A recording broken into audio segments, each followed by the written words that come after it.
So போர்க்கால சூழல்ல, இது மாரி நெருக்கடியான காலங்கள்ல, பெரிய அளவுக்கு சப்ளைல பிரச்சனைகள் ஏற்படும். அப்போ பேனிக் ஆகாம புத்திசாலித்தனமா நம்ப செயல்படணும். திட்டமிட்டு சேமிக்கிறது ரொம்ப முக்கியங்க. ஸோ வந்து அட்லீஸ்ட் அ 1லேருந்து ஒரு 3 மாசம் அளவுக்கு, ஒரு 3 மந்த்ஸ் அளவுக்கு போதுமான அளவு நம்ம பொருட்கள சேமித்து வைக்க வேண்டும். குறிப்பாக வந்து ஸ்டேப்பிள் ஃபுட்ஸ் உணவு வகைகள் எது எதுனா, அரிசி, கோதுமை, ரவா, சேமியா, நூடுல்ஸு, ஓட்ஸ், பாஸ்தா, பிஸ்கட் இது மாரி வீணா போகாத பொருட்கள வந்து ஃபர்ஸ்ட் நம்ம சேமிக்கணும். அடுத்து புரோட்டீனுக்கு ரொம்பவே பருப்பு முக்கியம் இல்லைங்களா? ஸோ துவரம் பருப்பு, கடலை பருப்பு, உளுந்து, பாசிப்பருப்பு, கொண்டைக்கடலை, வேர்க்கடலை இது எல்லாமே நம்ம சேமிச்சு வச்சுக்கணும். இதெல்லாம் கெட்டு போகாது அவ்வளோ சீக்கிரம். மேலும் சமையலுக்கு தேவையான உபகரணங்களாகிய உப்பு, சர்க்கரை, வெல்லம், சமையல் எண்ணெய், மசாலா பொடிகள், உலர் மிளகாய், முடிஞ்சா டொமேட்டோ பவுடர், ஆனியன் பவுடர் இதெல்லாம் வந்து நம்ப சேவ் பண்ணி வச்சுக்கலாம்.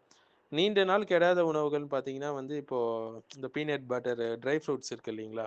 அது பேரிச்சம்பழம், பால் பவுடர் இது எல்லாமே ரொம்ப முக்கியம். குழந்தைங்க இருக்கிற வீட்ல ரொம்ப முக்கியம். ஸோ வந்து வாட்டர் ஸ்டோரேஜுக்கு வந்து பாட்டில்ஸ்லாம் ரெடியா இருக்கணும்.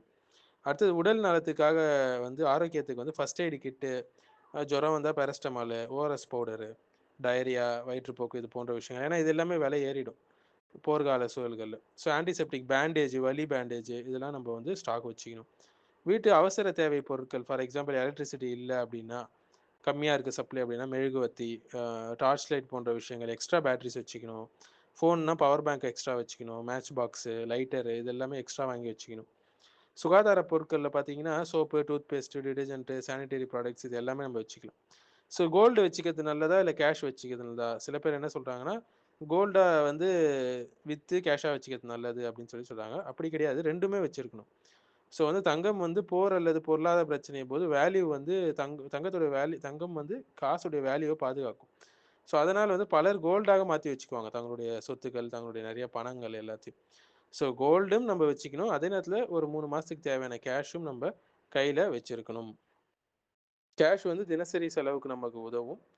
கோல்டு வந்து நம்மளுடைய அந்த பொருளாதார வீழ்ச்சி ஆகாம நம்மள பாதுகாத்துக் கொள்ளும். இது வந்து ஒரு முக்கிய அசெட் என்று சொல்லலாம்.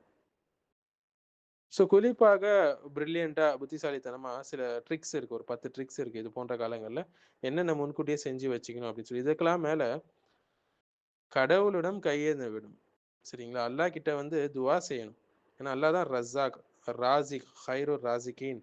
அவன் தான் வாழ்வாதாரம் அளிக்கக்கூடியவன். உணவு, உடை எதுவா இருந்தாலும் சரி, அல்லாஹ் தான் அளிக்கணும். ஸோ எப்பேர்ப்பட்ட காலமாக இருந்தாலும் சரி, மக்களுக்கு வாழ்வாதாரம் அளிக்கக்கூடியவன் அல்லாஹ். அப்போ நம்ம துவா அதிகமாக செய்ய வேண்டும். அதே நேரத்தில முயற்சியும் எடுக்கணும். முயற்சி வச்சுட்டு தான் நம்ம தவக்குல் வைக்கணும் எப்பவுமே. முயற்சி செய்யாமல் நம்ம தவக்குல் வைப்பது சிறந்த ஒரு தவக்குல் அல்ல. ஸோ வந்து நம்மளால ஆன ஸ்டெப்ஸ நம்ம இந்த உலக ரீதியா எடுத்துட்டு, அதன் பிறகு அல்லாஹ்வின் மீது தவக்குல் வைக்கணும்.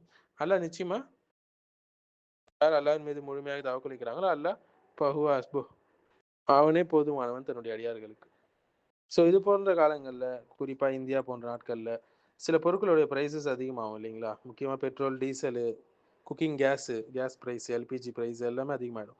எரிபொருள் தொடர்பான விஷயங்கள். உணவு தொடர்பான சன்ஃப்ளவர் ஆயில், பாம் ஆயில், கோதும மாவு, சில imported dry fruits, processed fruits இது எல்லாமே அதிகமாயிடும். சில imported medicines, vitamin supplement, uh medical எக்யூப்மெண்ட்டுடைய ஸ்பேர் பார்ட்ஸ் இது எல்லாமே அதிகமாகிடும். மின்னணு சார்ந்த பொருட்கள்ல வந்து mobile phone, laptop, semiconductor chips இது எல்லாமே ரேட் அதிகமாயிடும். காருக்கு வந்து ஸ்பேர் பார்ட்ஸ் எல்லாமே சில imported car spare parts, tyres உடைய சில பிராண்டு எல்லாமே பிரைஸ் அதிகமாயிடும். விவசாய பொருட்கள்ல பார்த்தீங்கன்னா, ஃபெர்டிலைசரு, சில பெஸ்டிசைட் கெமிக்கல்ஸ் அதிகமாயிடும். கட்டுமான பொருட்கள் பார்த்தீங்கன்னா, வீடு கட்டுறதுக்கு ஸ்டீல் பிரைஸ் உயரும். இம்போர்ட்டட் டைல்ஸ், மெட்டீரியல்ஸ் எல்லாமே உயர்ந்துரும். ஸோ முக்கியமா நம்ம நினைவில வைக்க வேண்டியது என்னன்னா, முழுமையான ஷார்டேஜ் என்பது பொதுவாக அரிதான விஷயம். பெரும்பாலும் பிரைஸ் அதிகரிப்பு தான் நெறைய நடக்கும். முழு தட்டுப்பாடு என்பது அரிதான ஒரு விஷயம். ஏற்கனவே பார்த்த மாரி நம்ம சொன்னோம் இல்லைங்களா? சில ட்ரிக்ஸ் இருக்கு. Tomato powder. ஏன்னா தக்காளி விலை, வெங்காயம் விலை அதிகமாகும் இல்லைங்களா? இப்ப கிடைக்கலாவிட்டால் இந்த டொமேட்டோ பவுடர் நம்ம பயன்படுத்திக்கலாம். தக்காளிய நறுக்கி, உலர்த்தி மிக்ஸியில பொடி செஞ்சு வச்சுக்கலாம். அதே மாரி ஆனியன் பவுடர். வெங்காயத்த உலர்த்தி பவுடர் செஞ்சு வச்சா மாசங்கள் கெடாது. அடுத்து ட்ரை வெஜிடபிள்ஸ் அதாவது முக்கியமா கேரட்டு, பீன்ஸு, முருங்கைக்காய் இவற்றையெல்லாம் சன்ரைஸ் செஞ்சு வச்சுக்கணும். வெயில்ல வந்து செஞ்சு வச்சுக்கிட்டா நீண்ட நாள் அதை பயன்படுத்தலாம். அரிசி, பருப்புலாம் வந்து ஏர் டைட் கண்டெய்னர்ல வந்து நம்ப போட்டு பாதுகாக்கணும். நீண்ட நாள் கெடாமல் இருக்கும் இன்ஷா அல்லாஹ். முக்கியமா இன்ஸ்டன்ட் சூப் மிக்ஸ்லாம் நம்ப செஞ்சு வச்சுக்கிட்டோம், இல்ல வாங்கி வச்சுக்கிட்டோம்னா ரொம்ப நல்லது. நம்மளுக்கு ஆரோக்கியத்துக்கு ரொம்பவே உதவக்கூடியதா இருக்கும். சோலார் லைட்டு, ரீசார்ஜபிள் லேம்ப்பு இதெல்லாம் நம்ப இது பண்ணலாம். எலக்ட்ரிசிட்டி இல்லாமல் இந்த சோலார் இது வந்து நம்ம பயன்படுத்தினோம்னா, எலக்ட்ரிசிட்டி தட்டுப்பாடு அப்போ ரொம்பவே நமக்கு உதவியாக இருக்கும்.